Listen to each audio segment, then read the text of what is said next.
নমস্কার বন্ধুরা, তোমরা অনেকেই দেখতে চেয়েছিলে হাঁস পুলিগুলো আমি কিভাবে বানাই। তো সেই ভিডিওটাই আজ আমি তোমাদের সঙ্গে শেয়ার করতে চলে এলাম। তাহলে চলো কিভাবে বানিয়েছি দেখে নাও।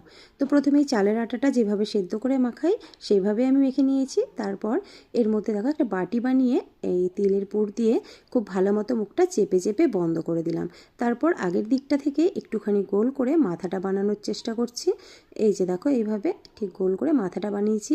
কোনো রকম কোনো আলাদা ভাবে আমি করিনি। তো খুব একদম হাঁসের মতো শেপ আমি দিতে পারি না, তবে মোটামুটি যতটুকু পারি এভাবে আমি প্রতি বছর বানাই। তো দেখো এই যে এইভাবে মাথাটা বানিয়ে নিলাম। তারপর এইদিকে একটুখানি ঠোঁটের মতো করে দিচ্ছি, যেরকম হাঁসের ঠিক ঠোঁটটা হয়। তারপর এদিকে পিছন দিকটা একটু লেজের মতো করে দিয়েছি। এই রকমভাবেই আমি বানাই। আর আটা মাখাটা কিন্তু খুব ভালো হতে হবে, এটা খুব ইম্পর্টেন্ট, তা না হলে ফেটে যাবে। তো তারপর একটা কাঁটা চামচ দিয়ে আমি এইভাবে ডানা বানিয়ে দিয়েছি, যেরকমভাবে হাঁসের ডানা থাকে। খুব বেশি পারফেক্ট আমি পারি না, আমি যতটুকু পারি তোমাদের সেটুকুই দেখিয়েছি। তো তারপর চোখের জন্য এখানে আমি লবঙ্গ ব্যবহার করেছি।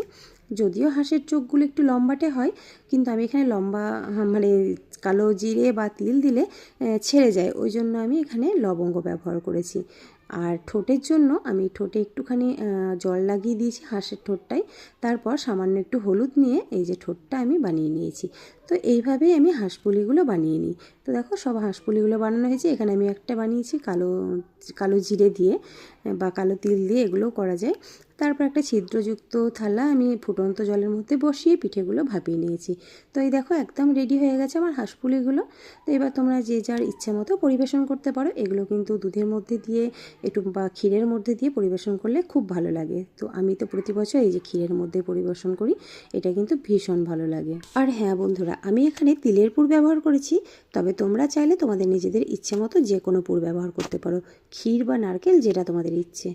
তো এটাই ছিল আজ আমার হাঁসপুলির ভিডিও। বন্ধুরা, আমার হাঁসপুলির ভিডিওটা কেমন লাগলো অবশ্যই জানিও। ভালো লাগলে একটা লাইক কমেন্ট শেয়ার করে দিও। আর আমার চ্যানেলটি সাবস্ক্রাইব করে পাশে থাকার অনুরোধ রইল। আজ তাহলে আসি, দেখা হচ্ছে পরের ভিডিওতে নতুন কোনো রেসিপি নিয়ে। ততদিনে সবাই ভালো থেকো।